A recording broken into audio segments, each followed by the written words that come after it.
Hello everyone, boomerang মুভিটি দেখতে হলে এই চ্যানেল লাইক এবং সাবস্ক্রাইব করে পাশে বেল আইকনটি বাজিয়ে দিন। বন্ধুরা, লাইক এবং সাবস্ক্রাইব করেছেন, তাহলে চলুন এই মুভি নিয়ে কিছু গুরুত্বপূর্ণ এবং মূল কথায় চলে যাওয়া যাক। সো বন্ধুরা, এই মুভিটি দেখতে হলে এই চ্যানেল লাইক এবং সাবস্ক্রাইব করে পাশে বেল আইকনটি বাজিয়ে দিতে হবে এবং বুমেরাং মুভিটি দেখে কমেন্টে টাইপ করে দিতে হবে।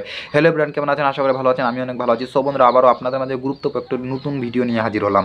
সো বন্ধুরা, এই মুভি অনেক জনপ্রিয় এবং ট্রেন্ডিং মুভি, যা আপনাদের মাঝে আগে এই মুভি নিয়ে আমি রিভিউ এবং এক্সপ্লেন করবো, যা আপনাদেরকে শুনতে এবং জানতে, আপনাদের রিভিউ করতে, আপনাদেরকে পড়তে কেউ অনেক ভালো লাগবে। সো বন্ধুরা, ভিডিওটি ভালো লাগবে সেই চ্যানেল লাইক এবং সাবস্ক্রাইব করতে ভুলবেন না। সো বন্ধুরা, ভিডিওটি আমার একটু কেটে কেটে স্কিপ করে দেখবেন না। ভিডিওর আমি মাঝখানে শেষে বা কোথায় কী বলি তা আপনাদের জানা এবং শোনা অনেক জরুরি দরকার। সো বন্ধুরা, ভিডিওটি পুনরায় দেখতে থাকুন এবং আমার সাথে থাকুন।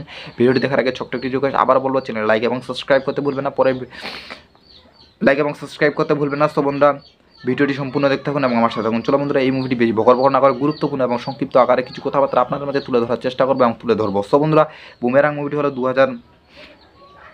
2024 সালে ভারতীয় বাংলা ভাষার রোমান্টিক চলচ্চিত্র ডিলার্স, যা মুভিটি অনেক ট্রেন্ডিং এবং জনপ্রিয় মুভি আপনাদের মাঝে রিভিউ এবং এক্সপ্লেন করতে চলেছি। সো বন্ধুরা, এই বুমেরাং মুভিটি ভারতীয় বাংলা ভাষার রোমান্টিক চলচ্চিত্র ডিলার্স, যা মুভিটির পরিচালক ছিলেন সৌভিক্ত কুণ্ড এবং এই মুভিটিতে প্রযোজক ছিলেন জিৎ এবং এই মুভিটিতে শ্রেষ্ঠার সঙ্গে অভিনয় করেছিলেন জিৎ, যাকে আমরা সুপারস্টার নায়ক জিৎ নামে চিনি। এই মুভিতে অভিনয় করেছিলেন রুক্মিণী সৌরভ দাস। এই মুভিতে অভিনয় করেছেন তিনারা এবং এই মুভির মুক্তির তারিখ হলো 7 জুন 2024 সালে মুক্তি পেয়েছিল। সময় হলো 1 ঘন্টা 35 মিনিট। দেশ ছিল ভারত এবং ভাষা ছিল বাংলা। সবই আশা করি আপনারা বুঝতে পেরেছেন যে এই মুভিটির কাহিনী এবং মুভিটির কিছু গুরুত্বপূর্ণ ট্রেন্ডিং কথাবার্তা আপনাদের মাঝে তুলে ধরলাম এবং আপনাদের মাঝে রিভিউ এবং এক্সপ্লেন করলাম। হয়তো আপনাদেরকে প্রত্যেকে অনেক ভালো লাগছে। সো বন্ধুরা, আরও এই মুভির গুরুত্বপূর্ণ আলোচনা আছে। ছবিটির সঙ্গীত কথা ছিল লিখে নীরাজ চ্যাটার্জি এবং অবলোহিত করে সঞ্জয় সই চট্টোপাধ্যায়, মানব গাঙ্গুলি চট্টোপাধ্যায় ছিলেন এর সুধৃত রায় সম্পর্কে করেছিলেন।